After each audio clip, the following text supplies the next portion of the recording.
volviendo al cuadernillo, el tema que nos interesa, ¿sí? Que vamos a tratar, se llama potenciación, ¿sí? Ya habíamos hablado que una potencia que era un producto, ¿sí?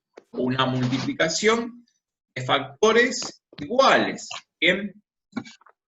Habíamos visto varios ejemplos, habíamos definido, por ejemplo, que cuando teníamos 2 con un 3 arriba chiquito, eso se decía como que era 2 al cubo, ¿bien? Y significaba hacer 2 por 2 por 2, ¿sí? Multiplicar por sí mismo el 3, perdón, por sí mismo el 2 3 veces, ¿bien? Si tenía, por ejemplo, 5 a la 2 o 5 al cuadrado, era hacer 5 por 5. Y en el caso que tenía acá, por ejemplo, el 7 con un 4 arriba chiquito, era 7 a la cuarta, era hacer multiplicar por sí mismo el 7 4 veces. ¿Bien? Teníamos algunas reglas especiales, ¿bien? Por ejemplo, la primera decía que todo número, exceptuando el mismo 0, elevado a la 0, era 1, ¿sí? O sea, cualquier número que se les ocurra a ustedes, ¿sí? Yo ahí, por ejemplo, puse el 102. Elevado a la 0, ¿qué va a pasar? Me va a dar 1, ¿sí? Siempre va a ser así.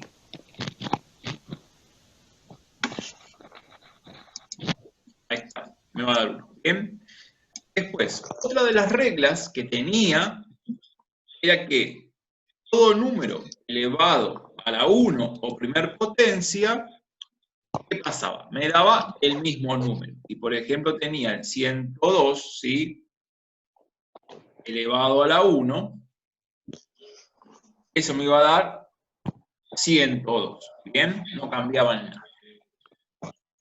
La otra regla que teníamos era 1 elevado a cualquier exponente siempre es 1. Por ejemplo, si tenía el 1 elevado a la 102, ¿qué iba a pasar?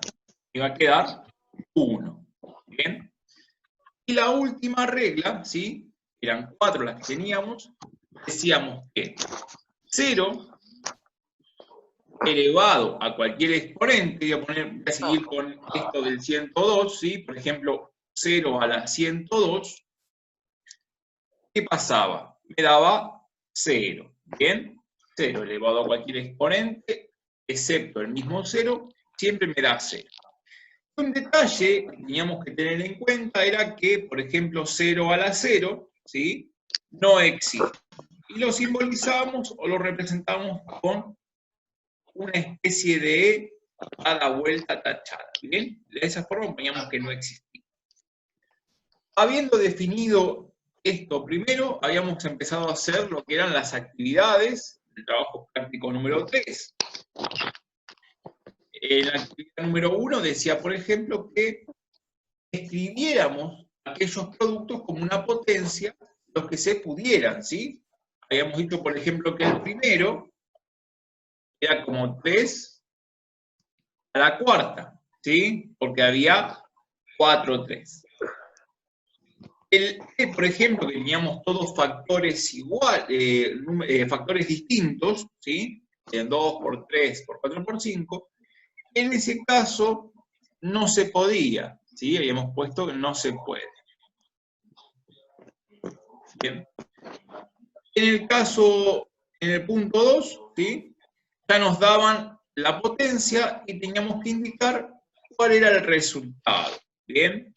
Habíamos visto, por ejemplo, el A y el B, que eran los más sencillos.